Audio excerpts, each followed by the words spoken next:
Hello guys, ito na, ika-second day na ng binabad ko na whole chicken. This is my easy version of roast chicken na parang lasa siyang andox, no?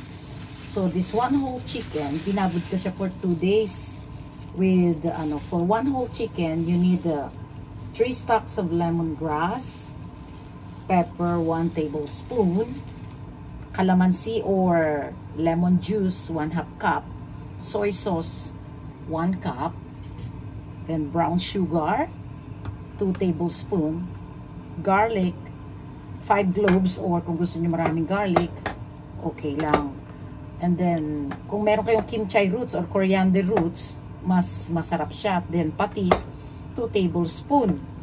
Ngayon ilagay nyo lang sa blender, mix that ingredients. Nilagyan ko rin pala siya ng ng annatto oil. Optional 'yon. Kung wala kayong annatto oil, okay lang, para kasi sa maganda yung kulay niya pati, no. Pag ni-roast natin siya sa air fryer. Try nyo guys. Ayan, 2 days na siya, lasang-lasa na siya, no. Ayan. Okay.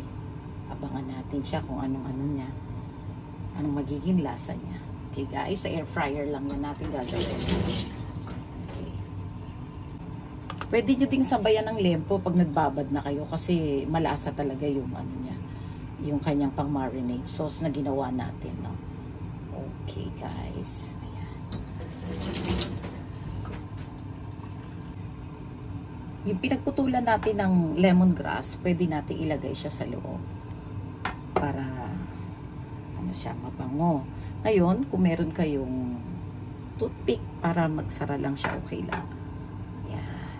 Tutusok nyo lang ganyan para maganda yung niya, outcome niya. Buo siya. Ayan. Ayan guys, ganyan lang.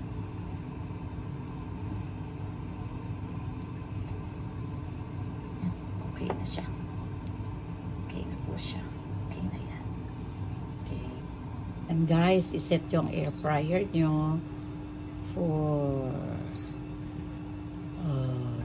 about 50 minutes. 50 minutes, yeah. 50 minutes. Then, ang temperature is 160. Para maluto siya hanggang loob na hindi siya masusunog. And then, start its preheating. Ayan guys, tinawag na tayo na preheat na siya.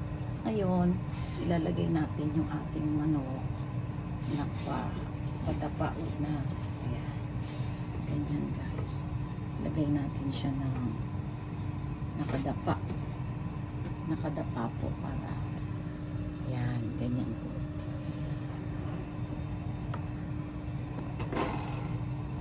Guys, tinatawag na tayo.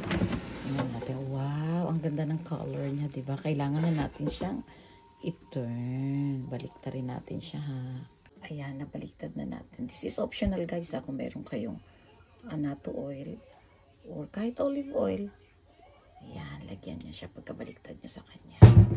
Then, balik natin siya for another 25 minutes. Okay. Ayan guys, tingnan natin siya na. Okay, this one. Wow. Oh, you see? How beautiful it is. Wow. Looks delicious. Okay guys. Ayan ang ating roast chicken a la andox.